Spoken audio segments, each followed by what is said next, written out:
नमस्कार साथियों, सहज ऑनलाइन क्लासेज निःशुल्क प्लेटफॉर्म पर आप सभी का हार्दिक स्वागत, हार्दिक अभिनंदन। दोस्तों, जैसे कि हमने शुरू कर रखा है राजस्थान जीके, और राजस्थान जीके में बहुत सारे साथियों के phone calls, SMS, WhatsApp calls और टेलीग्राम प्राप्त आपके फीडबैक के आधार पर हमने आज शुरू कर रखा है राजस्थान कला संस्कृति। और कला संस्कृति में लगभग हर एक परीक्षा, चाहे वो राजस्थान की कोई भी परीक्षा हो, उसमें इस टॉपिक से संबंधित प्रश्न बहुत बार पूछे गए हैं। तो आज हम करने जा रहे हैं राजस्थान के लोक देवता व लोक देवियां। आइए साथियों, जुड़िए हमारे साथ। वीडियो को ज्यादा से ज्यादा शेयर कीजिए, कमेंट्स कीजिए, अपने साथियों तक प्रेषित कीजिए ताकि हमें भी मनोबल मिल सके। आपके सुझाव टेलीग्राम पर, व्हाट्सएप पर, फोन कॉल्स पर सादर आमंत्रित है। हमें ऐसे ही प्रोत्साहन देते रहिए। तो शुरू करते हैं राजस्थान के लोक देवता। अब प्रश्न उठता है कि लोक देवता किसे कहा जाए? ऐसे महापुरुष जो असाधारण वीरोचित कार्यों एवं दृढ़ आत्मबल के आधार पर समाज में जिन्होंने सांस्कृतिक मूल्यों की स्थापना की, जनहित जिन्होंने सर्वस्व न्योछावर कर दिया, जिन्हें आम जनमानस देवीय अंश के प्रतीक के रूप में पूजता है, वे पूजनीय हो गए। वे सारे के सारे राजस्थान में क्या कहलाए? लोक देवता कहलाए। जिन्होंने अपने प्राणों का उत्सर्ग देने से भी वो पीछे नहीं हटे। इन लोक देवताओं के राजस्थान में गांव गांव में, स्थान स्थान पर थान, देवले, देवरे, चबूतरे लोक मानस की आस्था का केंद्र के रूप में पूजनीय है। यहाँ जात पात छुआछूत से दूर सभी धर्म जाति संप्रदाय के लोग इन्हें पूजते हैं। राजस्थान में अमूमन हर लोक देवता के रात्रि जागरण होते हैं, जिनमें मनौती मांगी जाती है, इनकी फड़ बांची जाती है। तो हम शुरू करते हैं मारवाड़ अंचल के 5 प्रमुख लोक देवता, जिसमें पहले हैं पाबूजी। मारवाड़ अंचल में 5 प्रमुख लोक देवता माने गए हैं। पहले हैं पाबूजी, हड़बूजी, रामदेव जी, गोगा जी, मेहा जी, मांगलिया। एक बार पुनः, मारवाड़ अंचल में 5 प्रमुख लोक देवता माने गए हैं। पाबूजी, हड़बूजी, रामदेव जी, गोगा जी, मेहा जी, मांगलिया। तो शुरू करते हैं सर्वप्रथम पाबूजी से। पाबूजी की बात करते हैं। पाबूजी का जन्म 13वीं शताब्दी में, अगर विक्रम संवत पूछ ले तो 1296, विक्रम संवत 1296। फलोदी कहां है? वर्तमान जोधपुर में। और यहां पर स्थान है कोलूमंड।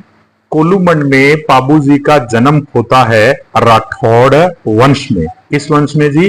राठौड़ वंश में। पिताजी थे इनके धांधल जी, माता थी कमलादे। और ऐसा माना जाता है कि जो राठौड़ों के मूल पुरुष थे, यानी कि जिससे इनके वंश की शुरुआत होती है, राव सिंहा, पाबूजी उनके वंशज थे। इनकी शादी अमरकोट या उमरकोट के राजा सूरजमल लोढ़ा की पुत्री सुप्यारदे के साथ हो रही थी। फेरे बीच में ही चल रहे थे। इतने में क्या हुआ, इनके पास सूचना मिलती है कि इनका बहनोई जिंदराव खिंची, क्या नाम था? जिंदराव खिंची, देवल चारनी की गाय ले गए हैं। और ये देवल चारनी की खुद पाबूजी शादी पर घोड़ी केसर काल में, ये ध्यान रखना, घोड़ी कौन सी थी? केसर काल में ये ब्याह पर घोड़ी मांग कर लाए थे। तो ये इनके खुद के बहनोई जिंदराव खिंची जी इनकी देवल चारनी की गाय ले गए, और देवल चारनी ने जो ही इनसे प्रार्थना की तो उनकी ये घोड़ी मांग कर लाए थे पाबूजी। तो ये उनकी देवल चारनी की गाय छुड़ाने के लिए गए। दोनों के बीच भयंकर युद्ध हुआ और 1333 ईस्वी था समय क्या था जी? 1333 1333 विक्रम संवत। क्या था? 1333 विक्रम संवत युद्ध हुआ। युद्ध में ये वीर गति को प्राप्त हो गए, गाय छुड़ाने के लिए जा रहे हैं, तो गो रक्षक देवता के रूप में पूजनीय हो गए पाबू जी। पाबू जी की प्लेग रक्षक एवं ऊंटों के लोक देवता के रूप में पूजा की जाती है। और ऐसा माना जाता है कि मारवाड़ में सबसे पहले जो ऊंट था, ऊंट को मारवाड़ी में या राजस्थानी में सांडा या कह देते हैं, तो ये सांडे को लाने का श्रेय पाबू जी को जाता है। ऊंटों की एक जाति है, जो ऊंटों को पालती है, वो है राइका या रेवाड़ी। क्या नाम है? राइका या रेबारी। ये पाबू जी को अपना आराध्य देव मानती है। वहीं थोरी एवं भील जाति में भी पाबू जी बहुत लोकप्रिय है। जो मेहर जाति के मुसलमान हैं, इन्हें पीर मानकर इनकी पूजा करते हैं।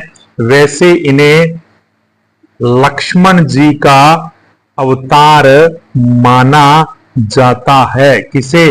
पाबू जी को। और पाबू जी की जो विशेषता है, इनकी घोड़ी मैंने बताई थी, कौन सी है?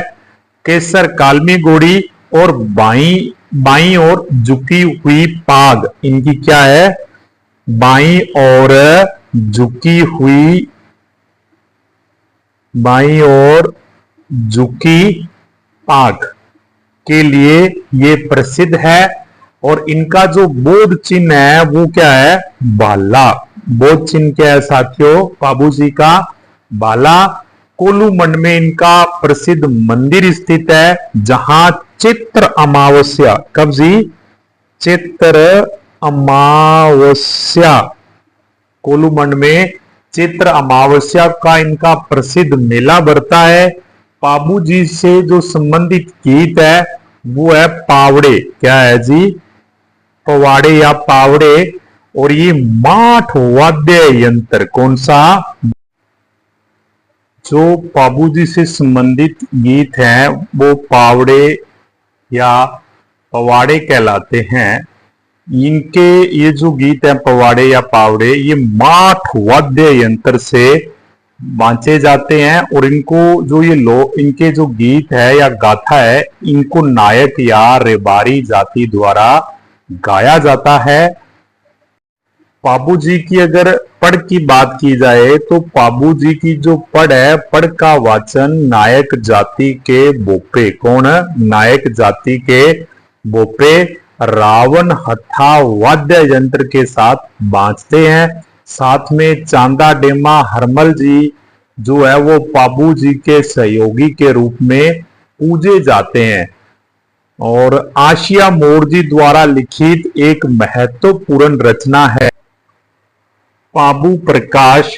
इस पाबू प्रकाश ग्रंथ में पाबू जी के जीवन पर जितना भी उनके जीवन का अलौकिक वर्णन है वो इस पुस्तक में किया गया है। इसके अलावा पाबू जी पर पाबू जीरा छंद, पाबू जी के दोहे, पाबू जीरा कवित, पाबू जी का रूपक, पाबू जी के गीत, ये प्रमुख इनकी जो लोक गाथा पूर्वक रचनाएं हैं। अगले लोक देवता हम करने जा रहे हैं गोगा जी या गोगा पीर। बात करें अगर गोगा जी या गोगा पीर की, तो इनका जन्म 11वीं सदी में, कब जी? 11वीं सदी में चूरू जिले के ददरेवा नामक स्थान पर हुआ। ये चौहान वंशीय थे। गोगा जी किस वंश से संबंधित थे? चौहान वंशीय थे ये। पिता का नाम जेवर सिंह और माता का नाम बाछल देवी था। ऐसा कहा जाता है कि जो प्रसिद्ध योगी गोरखनाथ थे, उनके आशीर्वाद से गोगा जी का जन्म हुआ, के आशीर्वाद से हुआ था। गोरखनाथ जी प्रसिद्ध योगी थे और जब इनकी शादी तय हुई केमल दे के साथ, किसके साथ? केमल दे के साथ विवाह होना था। जो केमल दे थी ये कोलमंड की राजकुमारी थी। यहां ध्यान रखना, ये दे शब्द है ना, ये राजपूत समाज में आदरणीय के रूप में लगाया जाता है, दे। तो कोलमंड राजकुमारी केमल दे को सांप ने डस लिया।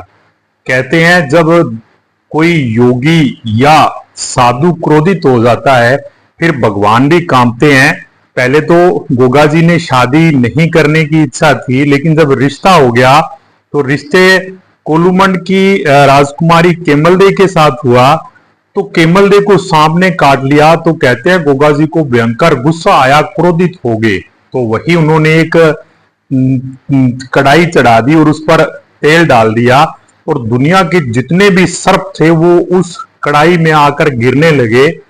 तो कहते हैं इन्होंने कहा था कि मैं पूरे के पूरे सांपों के वंश को खत्म कर दूंगा। उस समय फिर नाग देवता स्वयं प्रकट हुए, इनसे क्षमा याचना मांगी।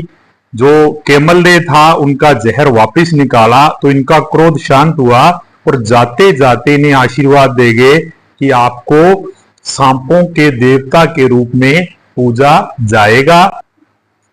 ऐसी मान्यता है राजस्थान में जो खेजड़ी वृक्ष है उसके नीचे गोगा जी का थान या चबूतरा बनाया जाता है। अब इसके अलावा गोगा जी जो थे इन्होंने महमूद गजनवी से गो रक्षा हेतु युद्ध किया था। ये बहुत बार प्रश्न आया है। ऐसे राजस्थान के लोक देवता जिन्होंने मुस्लिम आक्रांताओं के साथ युद्ध किया तो क्या नाम आएगा? गोगा जी।